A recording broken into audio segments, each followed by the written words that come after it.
Afternoon. We welcome you all to our session here at the Tenant Resource Fair, panel discussion on keeping the faith, religious institutions, and affordable housing. We want to thank the organizers and the hosts, Advisory Neighborhood Commission 4B, and the Housing Justice Committee, and Advisory Neighborhood Commission 1A, the Housing Justice and Zoning Committee. And so I like to laugh and say we don't do shout outs, but if we did, we want to do a shout out to Commissioner Erin Palmer and all the work that she's done behind the scenes to get us to this point. Great, thank you. So thank you all for being here. We are also streaming online, so for those of you all who are out there in the webosphere, we welcome you to this session here at Martin Luther King Jr. Library from Washington, D.C. So we will jump right into it. We are excited to have this conversation about keeping the faith in religious institutions and their work in the affordable housing space.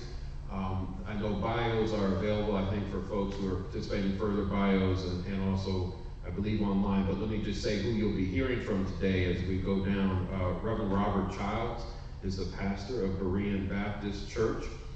We also have with us today Vivian Jackson, who is the co-chair United Church of Christ Central Atlantic Conference Justice and Witness Action Network, the Washington, D.C. team. We appreciate her being here. Gary Manning, who is a co-founder.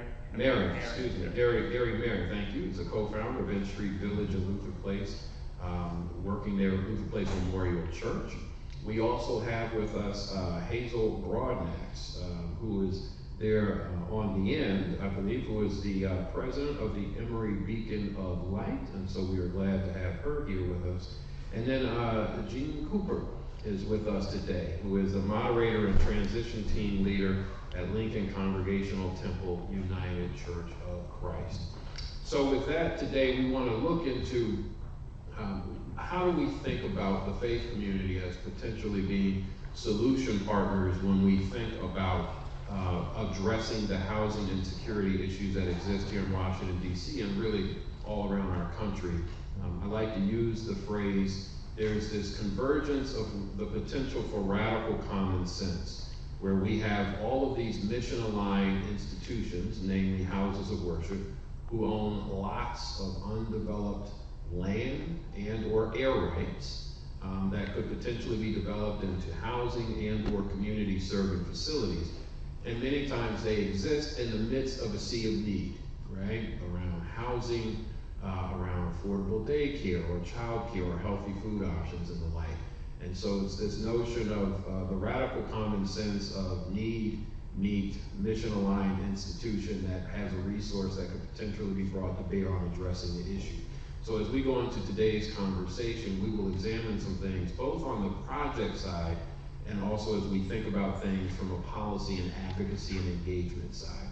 So for our first question, I'll ask all of our panelists to jump in on this one, and just from your perspective, what role should religious institutions ideally play in the broader community effort to address homelessness and housing insecurity? So we'll start with Reverend Childs and just work our way down the line. Thank you, David. It's interesting that you mentioned that as the first question, because I think we have a key role to play and an opportunity. Now the mayor has requested churches and not-for-profit organizations to look into building affordable housing and then to get assistance in doing it. And one of the things that's happening with a number of our churches is that our enrollment is decreasing. And so it's an opportunity for it to work both ways. We can provide housing for those in the community, at the same time provide opportunities for our churches to receive an ongoing support base. So for me, that was important. Thank you, sir. Thank you for the question. I'm not clergy, and as I was looking at the question, one of the first things that came to mind is the distinction between those congregations that stay siloed into their own world and think of outside as being out there, not part of their role of responsibility. So I really think of the role of religious institutions, particularly we thinking about Christian institutions, is that it is a part of our faith walk. It is part of our journey. It is, you know, the first commandment to love God, the second commandment to love thy neighbor. And that our work around homelessness, our work around facilitating adequate housing for all is just a natural part of that spiritual journey. So I think it's an important piece that should be just built in to the fabric of our Christian walk. Thank you. Gary? Thank you. I'm a member of Luther Place Church on Thomas Circle, with the statue of Martin Luther out front on the north side of Thomas Circle. We are celebrating our 150th year this year. It's quite a long history. I have been there a bit more than 50 years, and our congregation has a long history of social justice. I have a picture of Thomas Circle in the 1890s, and I understand that our church operated a free medical and dental clinic way back then. I don't know that specifically. I came on the scene just around the time of Martin Luther King Jr.'s assassination, and the city was devastated at that time, and we had land that had been acquired by members during the 50s and 60s. And so 21,000 square feet, 14th and N. And that's the story I will tell of how we came to use that to build N Street Village. That sounds great. We will go into more detail on that in our next round. That question around your perspective, what role should religious institutions ideally play in the broader community effort to address homelessness and housing insecurity? So we'll go next on the line. Yes, good afternoon, everyone. Thinking about Lincoln Congregational Temple United Church of Christ at the corner of 11th and Arch Streets Northwest, we have two stories to tell. One is that right around the time of the Dr. King assassination, our pastor at the time, Reverend Channing E. Phillips, saw an opportunity to work with another congregation, the Westmoreland Congregational United Church of Christ, to consider forming a corporation whereby the issue of housing would be addressed. And the Lincoln Westmoreland Apartments came into being. The concept and the development came into being. The other is that, fast forward to 2018, a church facing closure because of the dwindling of membership and the access even to the building had been lost in large part because of gentrification.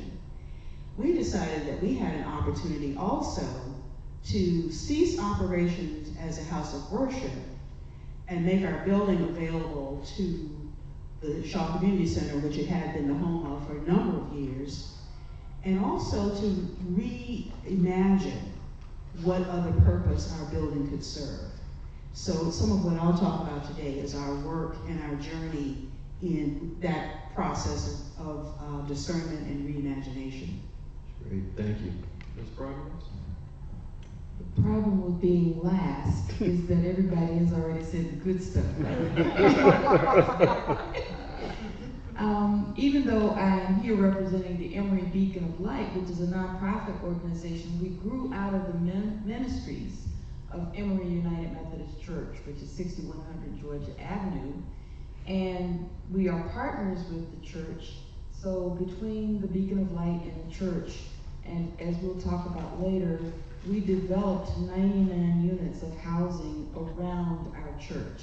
So for me, I think that religious institutions really should take the lead in helping to provide affordable housing as well as other support services that the community needs. Progress, thanks for that. And what we're going to do for our audience, we're going to spend a few minutes now digging a little bit into what we heard here in terms of house of worship leveraging their land, if you would, utilizing their land for the development of actual projects as one of the responses here on the role that housing workers can play. We'll have a few questions on that, and then towards the back end of the panel, we'll actually get into what potential roles from a policy advocacy standpoint may housing workers play. But Gary, we're going to start with you on the project related, to go a little deeper and ask if you could share a little bit from your perspective about the early days of N Street Village, as you talked about, and how the church community maybe navigated the process of establishing such a comprehensive housing and support initiative. What were some of the pivotal partnerships or collaborations that have helped turn that vision into a reality? It's a big task to describe that 50 years history, but let me. Gary, I'm going to ask you to hold that mic up just because we got folks online too. So hold it up. Okay. So as I mentioned, I came on the scene. My wife and I came on the scene just around the time of Dr. Martin Luther King Jr.'s assassination, and the church realized that we needed to respond in some way with the assets that we had, that 21,000 square feet.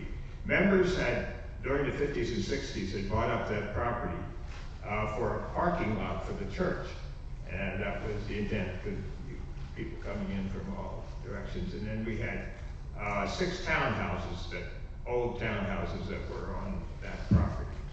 And so our new pastor came in from Eastern Pennsylvania, and he was social justice oriented, had done inner city work up there. And he began to stir in the congregation ways that we could serve the community, and going out and interviewing people in the community of what we could do with our land and our property.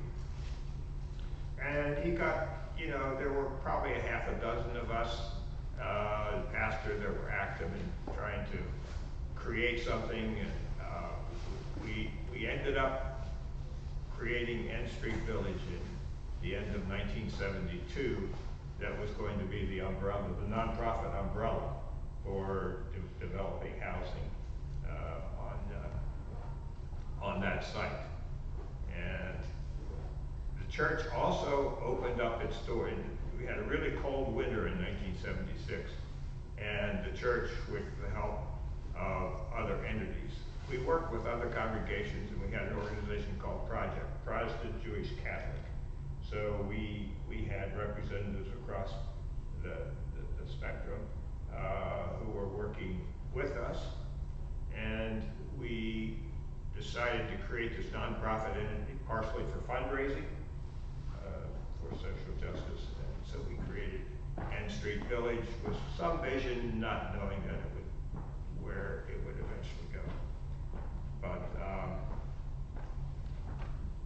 the church operated those houses. We had bread for the city, and Zacchaeus Medical Clinic, which are now their own entities over on 7th Street, came out of that work had operated in our townhouses. We had a house for 8 women that my wife was instrumental in doing, and we had a house for dual diagnosed women who had both addiction and mental illness problems. And then we had Bethany House, which served meals for women. And then the church itself housed a homeless shelter. We started out in the basement, and then we converted a chapel that we weren't using, converted it into shelter space.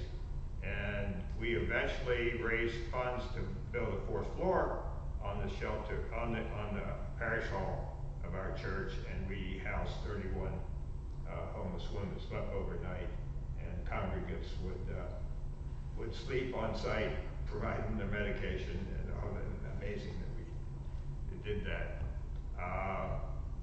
But our dream was to develop that property to serve the homeless and the housing needs of the city.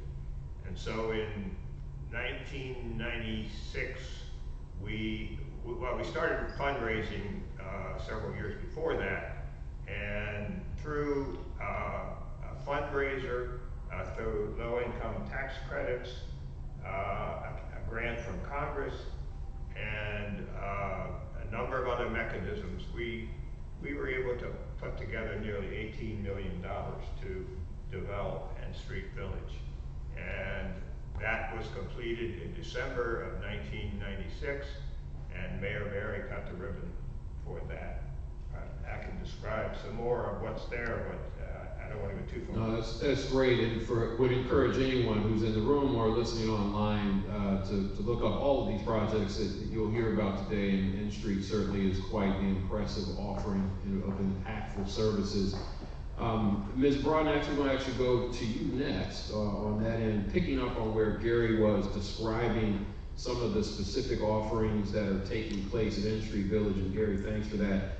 I wanted to ask Ms. Broadnax, and I'll ask the others on the panel as well, can you share examples, if your house of worship has completed a project, describe a little bit, if you would, kind of what is the project offering, and if you could talk a little bit about, again, some of those lessons learned about who were some of the key partnerships, some of the factors that contributed to the project's success, some of the challenges, the collaborations, what I like to call the good, the bad, and the ugly. One of my favorite movies. So just talk a little bit about that. And for those of you all on the panel who don't have a project completed, but are potentially contemplating something, think a little bit about kind of what you're thinking about in terms of maybe project vision, some of the collaborations you're thinking about, and even some of the good, the bad, and the ugly that you've had, even just getting to this point of contemplation. So, Ms. Broadnax, we'll start with you and then work our way back up the line. Okay. As I mentioned earlier, the Emory Beacon of Light is the nonprofit organization that grew out of the ministries of Emory United Methodist Church, which we now call Emory Fellowship. But a few years back, again in the 90s, we also housed homeless families in the boardroom of the church. And then from that, we bought a couple of houses in the neighborhood where we did transitional housing for families. And every time families would get ready to leave, they could never find affordable housing, which is what prompted us to try to figure out what we could do to develop affordable housing. So the Beacon Center kind of grew out of our knowledge of knowing that people needed housing that they could afford, especially in upper Northwest Washington. Many of our homeless families already lived there and they wanted to stay there, but they couldn't afford to stay there. So we started this project in 2008, and I tell you, we did not finish until 2019 for a variety of reasons. One, when we put our permit on the front of the church to start our construction, the historic preservation people came after us because they thought we were going to tear down the whole church and destroy the neighborhood. And we are also right in front of Fort Stevens. So the Civil War buffs, a man came from Florida when we had our historic preservation hearing to make sure that we did not build anything on that land, which President Lincoln stood on those steps during the Civil War. So we've had a lot of pushback from people trying to get that project off the ground, just in terms of the permitting process and the planning process and historic preservation buffs. But we persevered. We got through, and we got through even with the help of the Historic Preservation Board. There was a lady who came up with the idea of how we could satisfy those people from the Fort Stevens area that didn't want us to be there.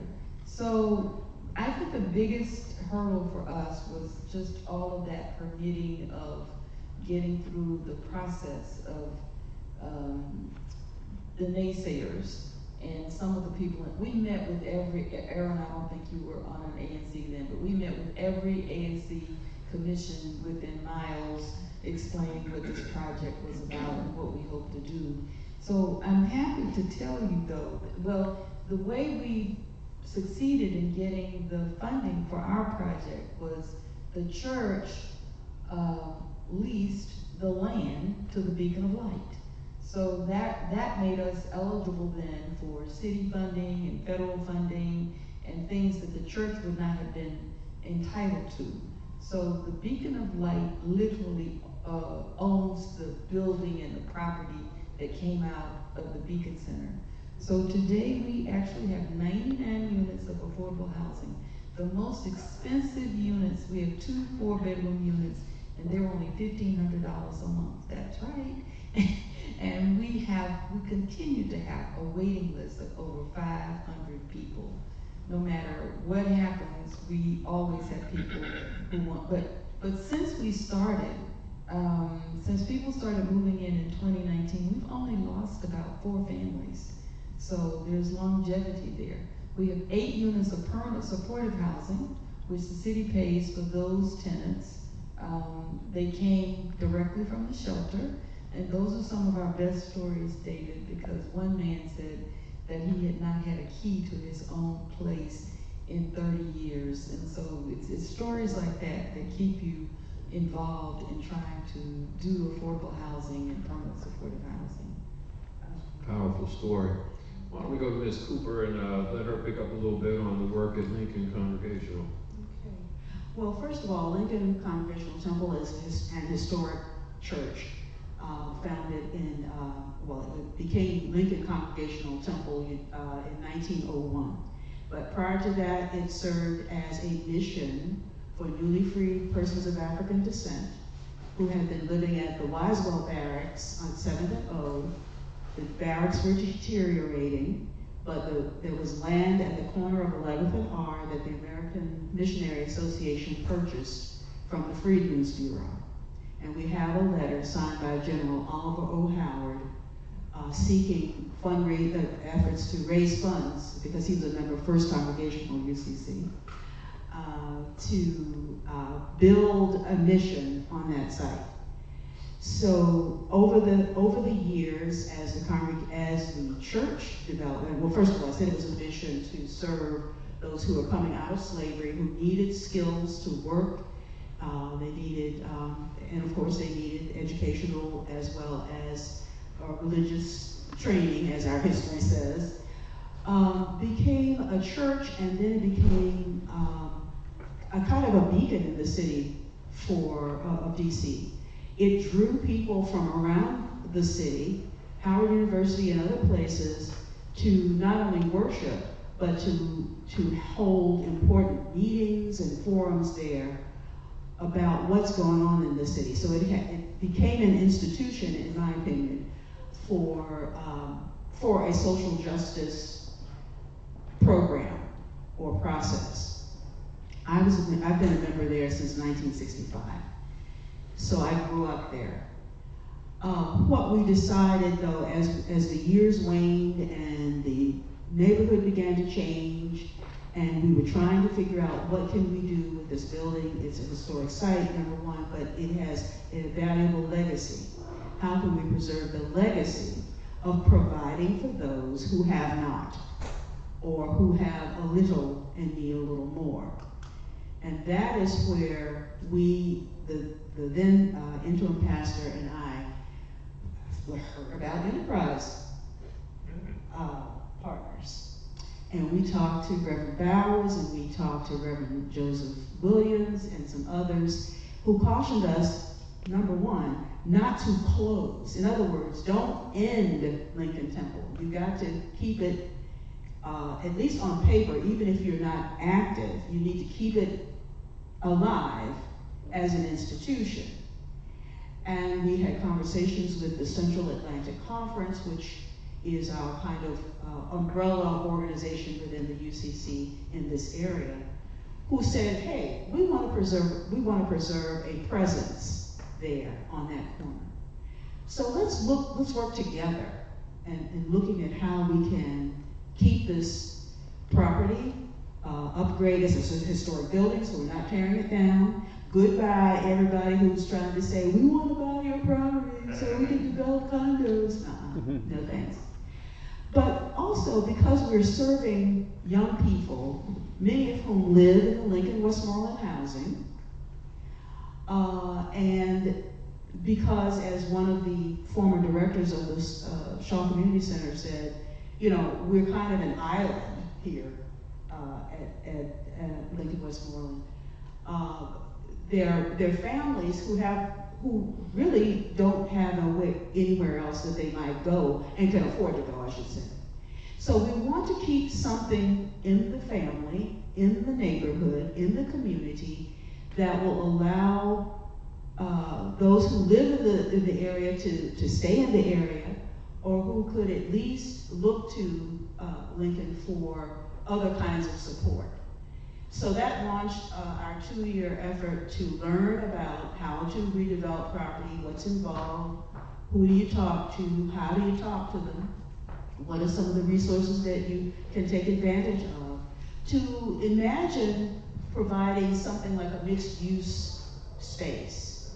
Maintain a space that's community focused, in other words, have a space for gatherings, whether it's religious or otherwise, civic.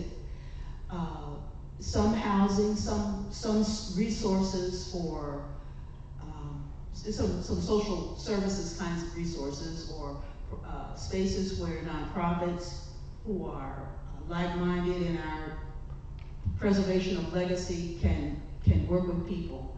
So it's where we are now. We're in a process where we're about to make known to the public, oh, this is happening, and we need some redevelopers. We need you to keep in mind what it is we're trying to accomplish here. So we don't want you to come in and say, oh, we see this vision. We want you to look at our vision and help it to become a reality. We appreciate that. Ms. Jackson, I'm going to ask you and then Reverend Childs to talk a little bit about the efforts going on. And I know you wear, in some ways, 2 hats, kind of for the denomination at the conference level, but also People's Congregational. So, Yes, as a member of People's Congregational, really don't have a lot to say right now. We are a congregation that is in transition after losses of very, very special ministers, and kind of finding our future. And in that, we have acknowledged property that we do have that might be potentially used to join these others on this panel. We don't know yet, but we're in that process of discernment and really kind of identifying what that future will be for us. But I will say, in the other hat, I'm a co-chair of the Justice and Witness Action Network for the United Church of Christ in DC, of DC churches. And you've heard from one, Jean, who's talked about the activities at Lincoln. But there are other congregations that have done some work themselves. And when you talk about the good, the bad, and the ugly, and David, actually, you may have more details than I about faith efforts at creating something in the neighborhood, and really was thwarted by the not in my backyard syndrome. And so their work has been tabled for the moment. And then we have Plymouth that has been successful in creating housing. So it's a mixed bag. It's a mixed bag, but there's more of the story to tell. Thank you. Reverend John? Thank you. I can say also that Berean is one of the historic churches. We're 147, and one of the goals was to make sure we stay in DC. A number of churches have moved out. And our goal was focusing, we have a senior congregation, so we wanted to focus our attention on the senior citizens. So, matter of fact, we looked at projects around the city that were mixed-use projects, where they had the worship center on the lower level and then the housing above that. Matter of fact, one of our first projects was right here at First Congregational Church, and we looked at that. So we just visited around and came up with the idea to take where we are. It's not a huge lot, but to take that and to build our worship center on the lower level, parking and some classroom space in the basement area, and then 4 levels of senior housing. So we're going to do 34 units. And our focus is to have it be a very comfortable place for those seniors. However, they are a part of that mix. So we couldn't do it all, but we said, well, at least we can do something, making it comfortable for 34 units, a person who will be there. And that'll be our contribution to affordable housing for seniors here in the district. Reverend Childs, I'm going to ask you to pick up on our next question. I'm going to ask our panelists if we can maybe answer this in 60 seconds or less, but each of you all have alluded to it, but the notion of how do you measure success and impact, right? Is it the number of housing units and opportunities you're able to provide? Is it jobs? Is it services? Whatever it may be, what are some of the things you all are thinking about for the projects that you're contemplating or have done that measure the impact of the project? So we'll start with you and go down the line. Okay, our focus is the quality of service. We, for instance, when we were talking about with seniors, we want a safe place, we want a place where they can get many of their accommodations met there. And so concierge desks, so nobody just walks into the building, things of that nature, something that's very comfortable, something where the children of the seniors would be knowing that they're in a safe place. So for us, it became a matter, it was limited numbers, but we wanted to make sure the people who are there have a quality experience. I would say that, at least at People's, the informal conversation has been around what's going to tackle the greatest need. So it's part of the struggle over, there are many, many, many, many needs in the city, many populations that have need. So what is it that we could do that would be matching the greatest need? Gary? I can't completely speak for N Street Village now. I'm not on the board, but we obviously look at the total number served over the year, and that is something around 2,000 women we serve, not directly, not necessarily housing, case management, services that they need. The number moved from homelessness to permanent housing is a significant measure. And then the way in we do that, we have moved toward trauma-informed care. For which many of these women have come through abuse and homeless on the streets, and you can just imagine situations. So we really moved toward trauma-informed care, and so that's another measure that we look at. Thank you. I think we are still, we're not sure what populations we would envision serving in terms of housing. We talked about youth cycling out of foster care, we talked about veterans, we've talked about, of course, families with children and so on. So that's yet to be determined. But I will say that a couple of organizations are excited about the potential for whatever becomes, whatever is finally developed at Lincoln Temple. Empower DC has said, keep us in mind, because they see themselves needing space. They're growing. And of course the Shaw Community Center, which is there now and has been since 2012. In fact, it was founded there in the 1980s, but they serve community residents, especially young people, in their after-school program and job training programs. So that's some of the people that we think will benefit from a newly developed building. And others, as time goes by, I'm sure will be also enticed to seek to find a home there. Thank you. Okay. I think that one of the things that we use to measure our impact is that right now there are more than 300 individuals that live in the 99 units of housing that we have. What is interesting to me is that the families now consider the church and the Beacon of Light a resource. So we have a food pantry, and at least 40% of the people in the houses also use the food pantry. They come to us when they're looking for jobs. So I think that one of the things that we find beneficial to us and to them is it moves us to make sure that we're serving them not just in the housing capacity, but in other needs that they have. I think that's it. The Beacon of Light was also asked when the immigrants were being dropped off in the city. We use one of our houses now to house immigrants as they try to seek more permanent housing arrangements. Appreciate that. As we get ready to transition a little bit into a conversation about advocacy, just by way of kind of recap on the project-related side, a few things I wanted to highlight.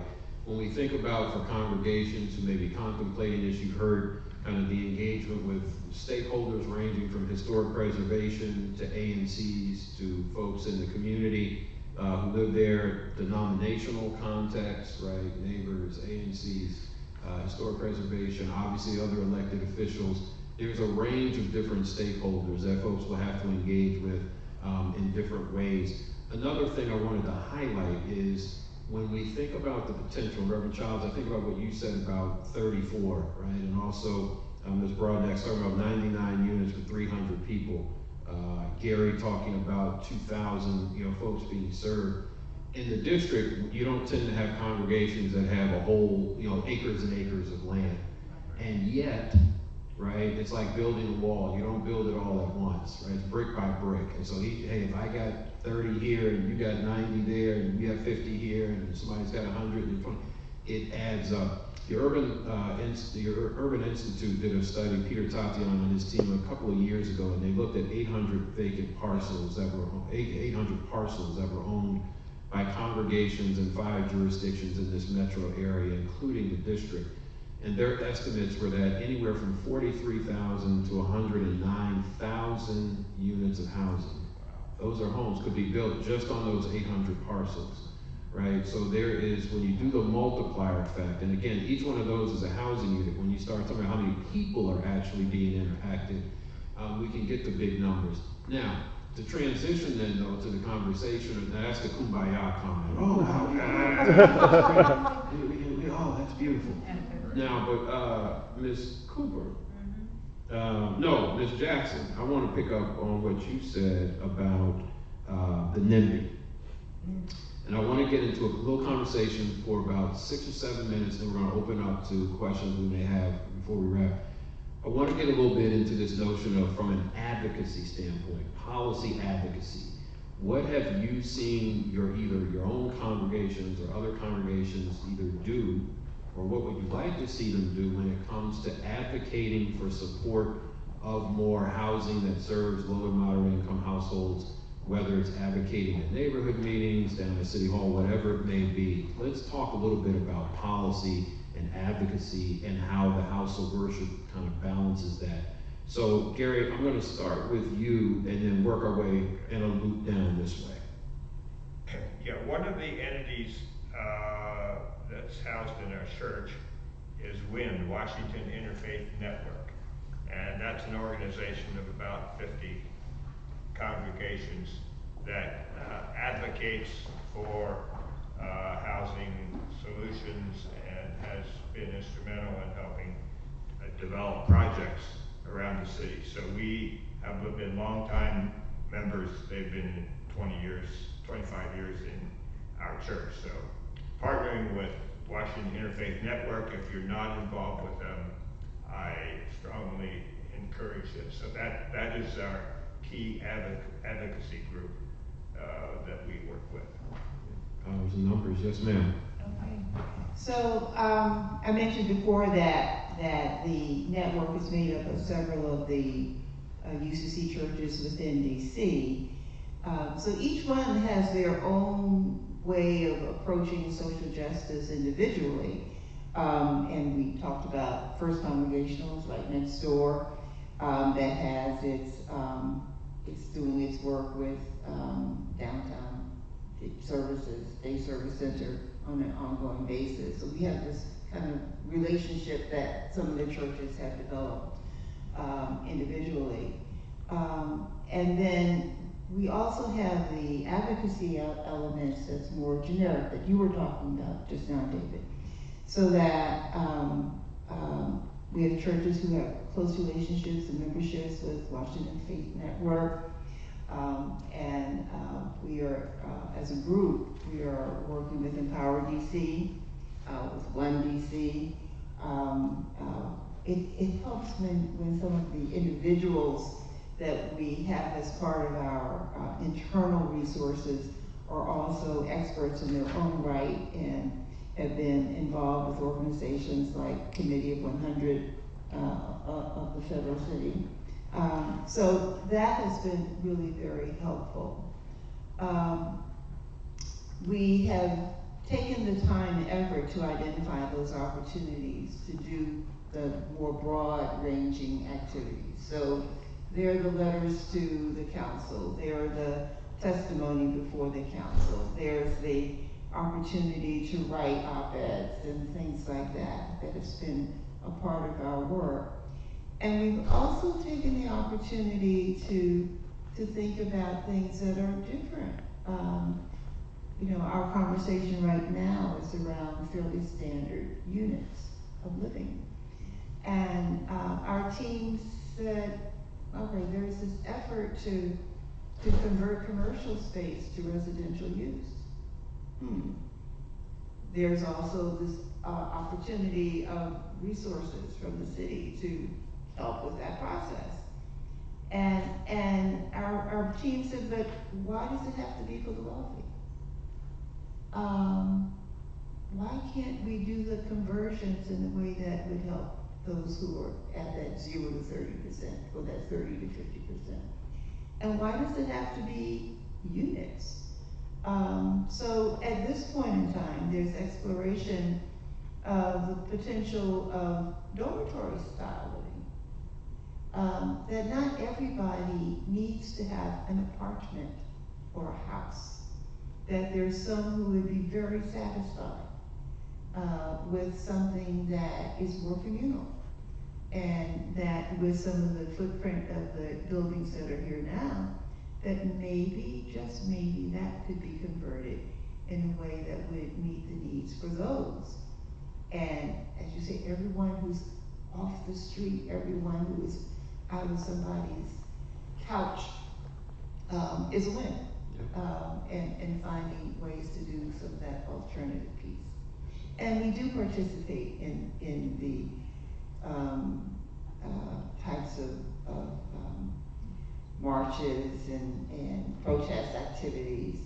I think you may think about the, I forget the name of the building in Foggy Bottom that was where a dormitory was being converted to a shelter for special needs families and individuals.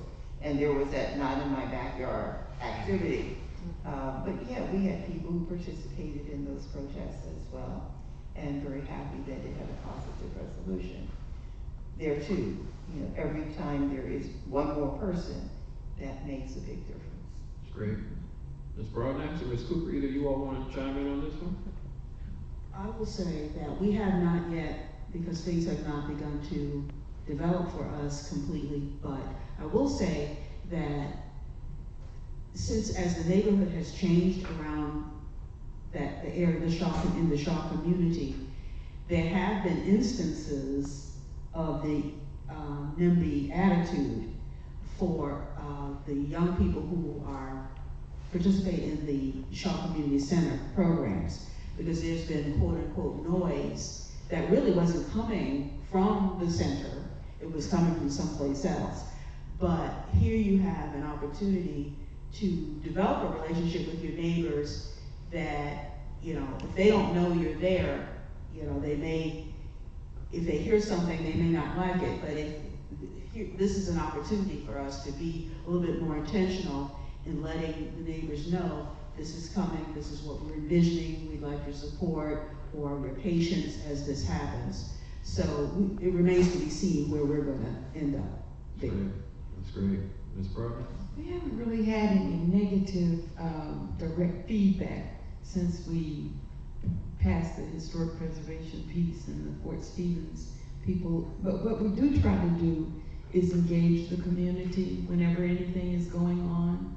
We hand out flyers to all the businesses and the people on the street and try to let them know what's going on so that they will know what we're trying to do. So we haven't really had any negative feedback.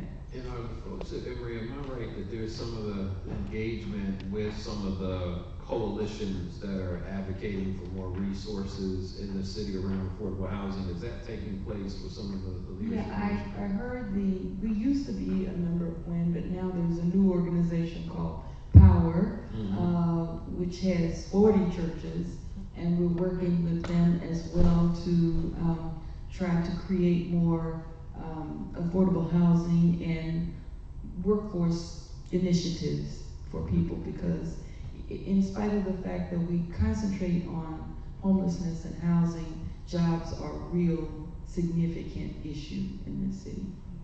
It's tremendous. We're going to see if there are any questions here from the audience, but I did want to highlight a couple of things that, one, we heard from our panelists the importance of engaging with neighbors, with community.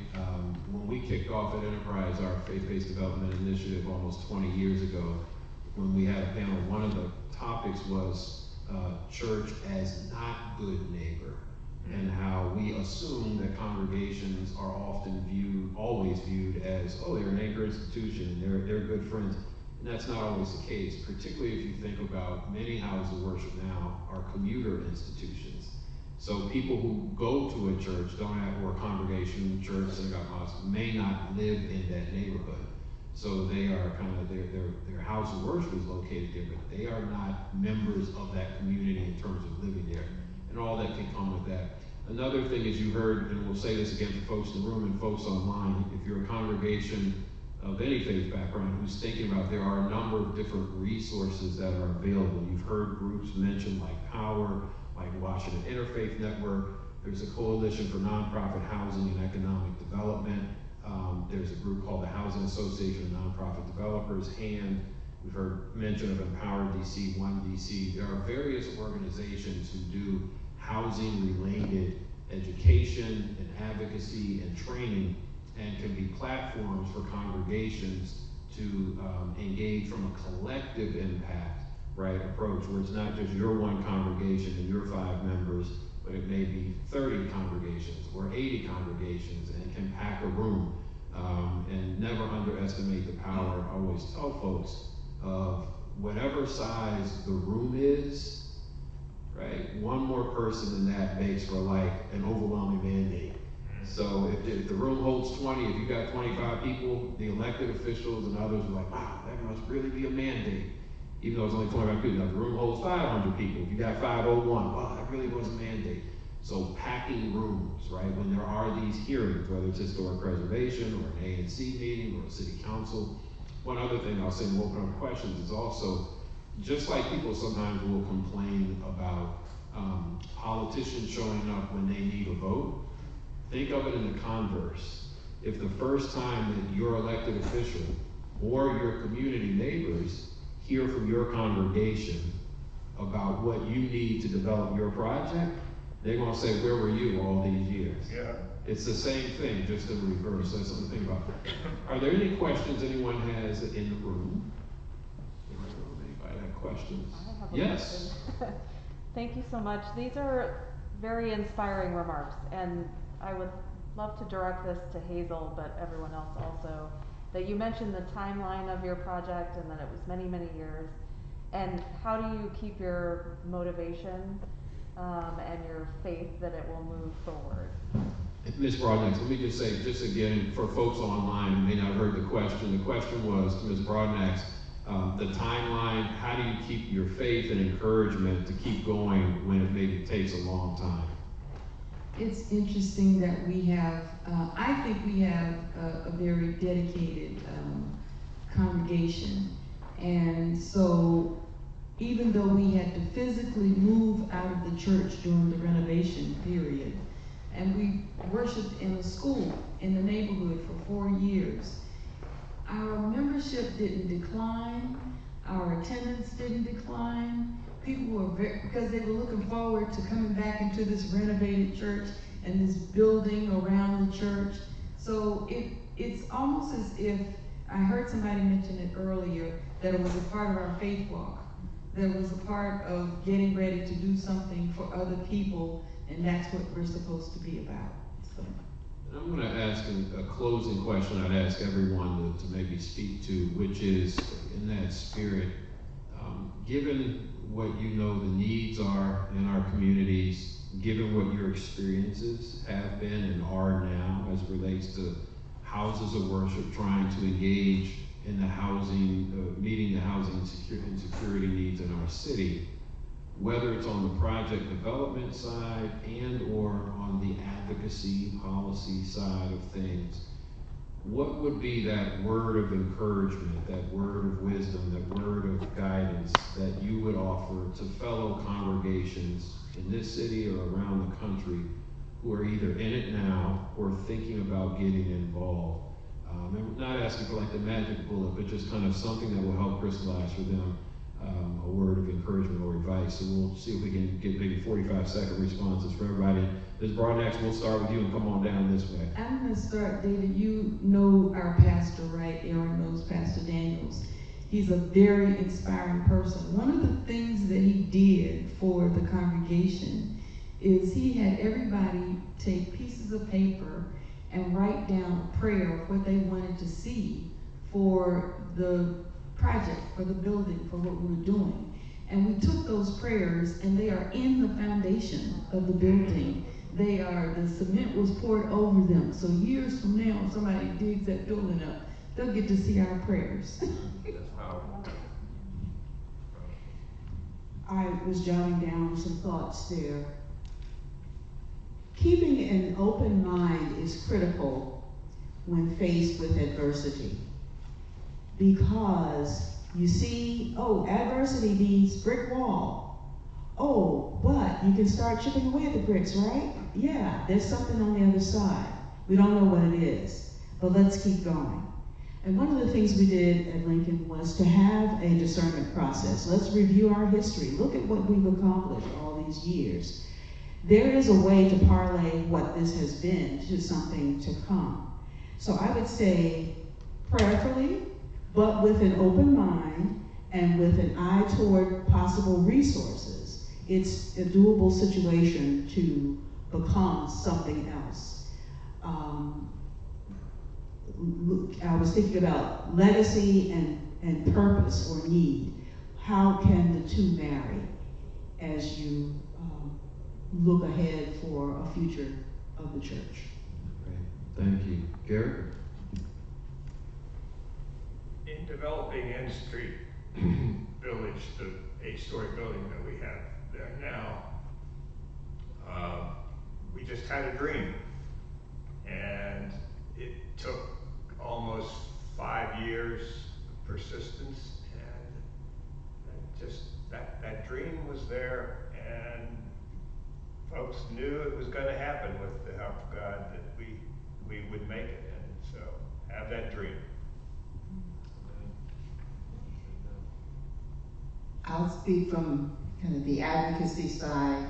Our Action Network came into being right at the time for the amendment of the comprehensive plan.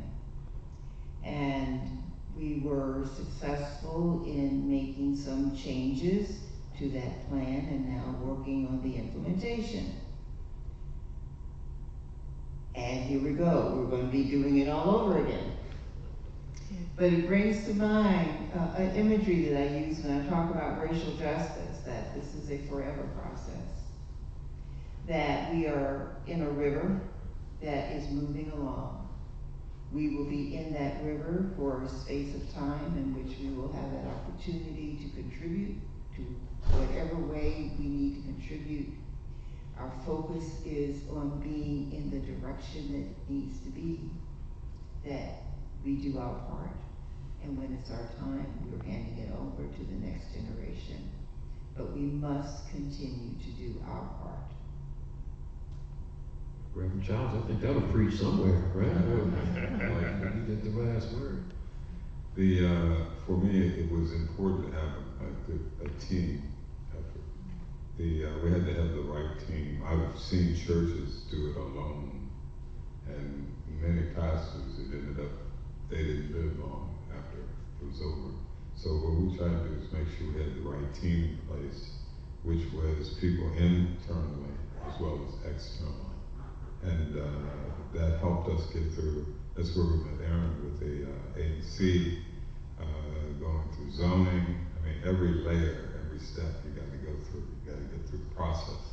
We knew nothing about that, but we knew people who did, and that helped us. So we're at the financing part of it now. So that's one of the even more worse. I thought everything else was bad, but we're learning. We talked to those, Pastor Daniel, and you know, how did you do this? How did this work? That's been a great learning experience to see. People would tell us, don't do this. We did this and this didn't work. You know, so we're learning from the effort. So, but in the end, the people get to have the victory. And the church is doing ministry. And that's the key piece with all of us. Thank you. Reverend Childs, appreciate that. So we've heard about doing ministry, having a team. It's a forever process. Have that dream. Be mindful of legacy and purpose. The importance of the discernment process. Even writing the prayers and putting them in the foundation of the building. By way of closing, a couple things I will just say. A former professor of mine at Howard University School of Divinity, I think about Cartwright Davis, said something that I thought about when you said it's a forever process. One time in one of our classes, someone asked Dr. Davis, when will we be able to stop having to do all this work? And his response was, you'll have eternity to rest when you die. So it is a forever process that we have to stay at. I will say also to congregations, again, for folks who are contemplating this work, particularly on the project side, I always say it is absolutely difficult and eminently doable. Both things are true. It's absolutely difficult to do development, and it's also eminently doable. It happens every day. So both of those things are true. One final resource that I will lift up for folks, we at my employer enterprise community partners, you've heard me talk about our faith-based development initiative. If folks go to enterprisecommunity.org, and just put in the search bar faith-based development initiative, there's a whole page there with resources that are available, webinar information, a faith-based development guide that provides for free information that houses the worship can access with information about the process. And we continually try to update things about things like cohorts that are offered, multi-year cohorts, and other training resources, not only for folks here, but around the country. So for folks who are looking for that kind of information, wanted to lift that up. Wanted to say a final word of thanks again to our hosts for ANC 4B and 1A. Want to thank our panelists for taking the time, for the work that you all have done and sharing your insights here today. I want to say thank you to all the folks who've been providing our sign language interpretation here today. Thank you all, very grateful. And for those of you all who are, again, here in the room and those who are watching through the streaming service, or may take the time later on to watch this and record it, we thank you for making your time available to get informed, and now we hope all will get involved. So everyone have a blessed day.